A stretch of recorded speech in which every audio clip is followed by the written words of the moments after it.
Hey butterflies, welcome to my channel. Thank you so much for tuning in. So today I want to express my interpretation of X of Swords as a whole. I know every video I do, I'm like, this is a major theme in the series. This is a major theme in the series, and they all have been. So today I want to tie it all in together. And I've been talking about the power struggle between the feminine and masculine, both internal and external, surrender on so many levels, death and rebirth, the concept of as above, so below, and most importantly, self-awareness and balance within all of this.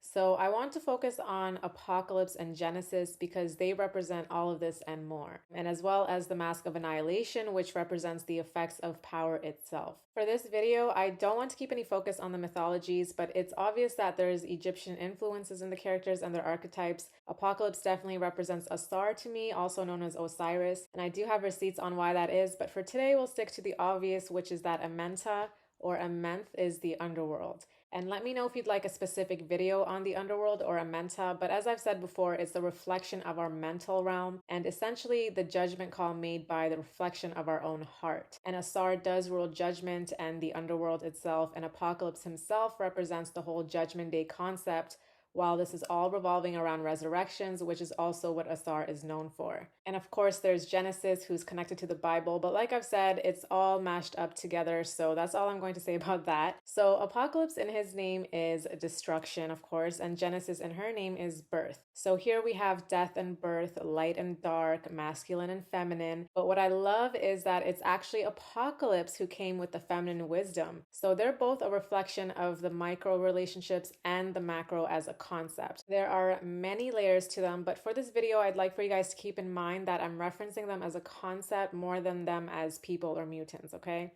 So Apocalypse in Genesis is like the yin and yang. I see them mainly as an expression of this. In the bigger picture, Genesis is the feminine energy itself, carrying the birthing energy. And as that, she's also a reflection of the suppression that women face as a whole. She's been battling, having to defend and be on guard all her life for lifetimes.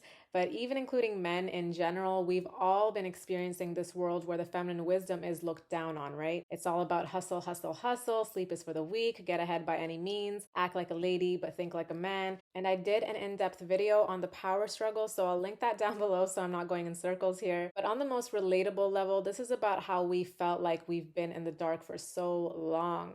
Like we have to keep fighting just to keep our peace, or we have to suppress our emotions so that we can handle our business. And we're often told to use our mind over our hearts. And of course, we do have to do that sometimes, but balance is key with everything. And it's our heart space that gives us the spark, right? It has its own intelligence, and people tend to downplay the impact that the heart has on the mind. So back to Genesis, she's not completely disconnected, but she reflects the power struggle energy. She has to fight to live, and if we're used to being a certain way for so long, it's then foreign and uncomfortable to embrace the opposite of how we've been for so long. And that's what this is. She's been fighting for so long that for her to give up in any way is like suicide to her. Just like Cypher, who isn't a fighter, so him being thrown into battle had him shaken up. Or if you've always been in a toxic relationship, shifting over to healthy ones can feel very foreign and uncomfortable. Just to bring it to reality for a second, we can see how women as a whole have been trying to break free from all of this. And I'm generalizing here, but I personally believe that that's the reason why women want to think like a man or match the men's energy of the games that are played. And it's because, we've been scorned. We're generally the soft ones, and when we exude that energy, we get trampled on, whether that's relationships or business. So a lot of women said, fuck that, and it shifted to this polar extreme where it's all about using these dudes, scamming these dudes, and just all this bullshit that's been a result of that, right? Not that it hasn't been around before, but it's more glorified now, and the visual in my mind of this is like a slingshot. The more the feminine was suppressed, the more the slingshot is being pulled back, the more pressure there is, and when that grip is finally released, that ball goes full force to the opposite extreme. And that's what this entire battle is in the series and in real life. We're still in the midst of finding the balance and bringing it back to the middle ground, but right now a lot of people are still scorned, and there's that ongoing debate between men and women. And even for the men who embrace the feminine wisdom, they get talked down on as simps or beta males. And I did do a video on the whole bullshit of the alpha concept. And that's all a result of the imbalance of uplifting masculine principles while diminishing and stepping on the feminine. Another example is simply trust. If we've been betrayed and abandoned repeatedly, and that's been our experience all our life, and on top of that, we haven't healed the impact of that properly, Most likely, even when somebody has good intentions, you're still going to be on guard, side eyeing, and there's a higher chance of sabotage just through perception and past experiences. You notice one thing that's similar from a past experience, and you're like, oh no, screw that, right? So, even if we do the internal work, it can still be difficult to put that into action in our interactions. And it's kind of like studying for an exam versus actually doing it. The things that we focused and studied on may not be what's presented, or it's presented in such a different format that it throws us off. And this is where it all ties back to surrender, because there is a certain level of surrender to be vulnerable and intimate with somebody. But back to Genesis, on one hand, she's used to fighting. She doesn't know what the hell surrender is. She didn't fight for this long and come all this way just to give up, even though that's not what it actually is. It just feels that way. So this is where discernment comes into play, and where Apocalypse came in with feminine wisdom, because that's what he was trying to get through to Genesis, but she wasn't having it. And it's not realistic for her to just listen to him, because that's not who she has been for so many years. And I'll get to Apocalypse in a minute, but first I want to shift over to Annihilation. So Annihilation is the mask of power. It's an entity on its own that almost fully controls them, and it's a physical representation of the effects of power itself. They say whoever wears it controls the helm or realm. And I believe the reason why it's called Annihilation is because there's this perception that it's inevitable that you become a corrupted, destructive force by being consumed by power. And this is why the root of power has been a repetitive message. I'll link the Wolverine video I did on this. But basically, they've been showing us how if we're actively healing and aware within, then when we come into power, we're more likely to use that power towards the betterment of both ourselves and others. But if we're not in tune with any of that, then there's a high chance of being consumed by it. And I don't even want to say it's about good or bad people, because it's more so reactionary based off of our internal world. It's kind of like if we're among many people who are starving and we come into an excess of food, one type of person may eat and share that excess with others, but another type will hoard it, maybe try to eat it all or save it for later. And it's not because they want the other people to starve, but it's because they've been deprived for so long that there's a fear of not having it again. So they cling onto it in such a greedy manner. So that urge to obtain more and more power comes from fear. And behind all that is a very insecure person with minuscule awareness. And of course, they'll justify it in many self-absorbed ways, as we've seen in the series, as we see in real life. And with that being said, Genesis isn't a bad person, but she's in fight mode. So when she's wearing the mask, she's unable to fight against its power. But also as a concept, it just doesn't seem like it fits her role, because she's Genesis, she's birth.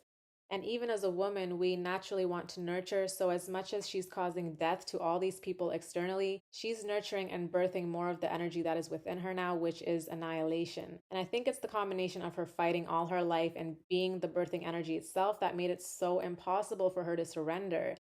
Even if that meant destroying everyone and everything, she had to win.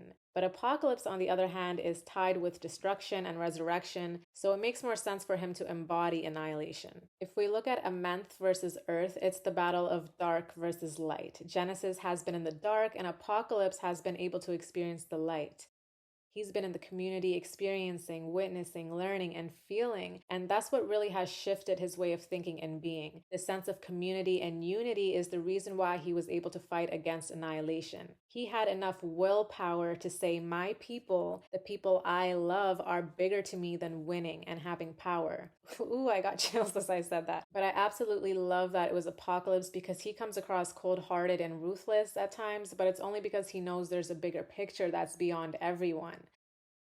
But we get to see that soft side of him when he reunites with his wife and children. He's so dedicated, not just to her, but to the mutants as his people. So the message in that is that we can't win alone. Everything that we're going through and so much more that's to come, we need to look out for each other. But the mindset that's been ingrained in us is it's me, myself, and I. I'm going after what I want, and I'm going to win at any cost, even if that means abandoning the things that I truly love or that I truly want. Let's not forget how this all started with House and Powers of X, which has already shown us that it's leading to the inevitable evolution of technology that destroys humanity. And I won't get into all of that today, but that's still something to keep in mind, because this hunger for power and being in tune with our heart space is the commonality from House of X to X of Swords. The need to win makes us lose sight of what really matters. And what really matters comes from the heart, which is connection. It's you, it's me, it's everyone in between, okay? And without people, we would go crazy. We're here to connect and experience each other. And sometimes we lose sight of that because we have so much we'd like to accomplish for ourselves. And on top of that, there are people who hurt us and we don't even want to deal with people anymore. And right now, physically, we're separated and it's adding to the disconnection. But this isn't about hating on technology, which they established in Powers of X when Moira tried to go back in time and destroy the creators of the machines. But they realize it's just a part of the evolution and it's inevitable. We're literally transitioning into a whole new age right now, the Age of Aquarius. And this is part of the reason why I've taken so long to make another video, because there are so many levels to this series that reflect our reality, from the most practical and micro level to the most metaphysical and macro level. And with that being said, there's a lot of information and misinformation about December 21st, which is the conjunction of Saturn and Jupiter. I'm no astrologer. You guys look into that if you're curious. But I bring it up because the celestial influences are prominent in the series and in our life. At this point in time, we can't even fathom how different it can be a couple years from now. But the most important thing we can do right now is to feel, is to connect with self, to connect with source, and to create. I always say we already have easy access to information and knowledge, and that's only one step. To then integrate what we acknowledge into our being, that's what shifts us and gives us a unique perspective. All right, butterflies, I'm going to leave it at that for today. There will be a part 2 coming either tomorrow or the day after, so stay tuned for that. Thank you so much for spending your time with me. Stay flying free, and I'll see you next time. Bye.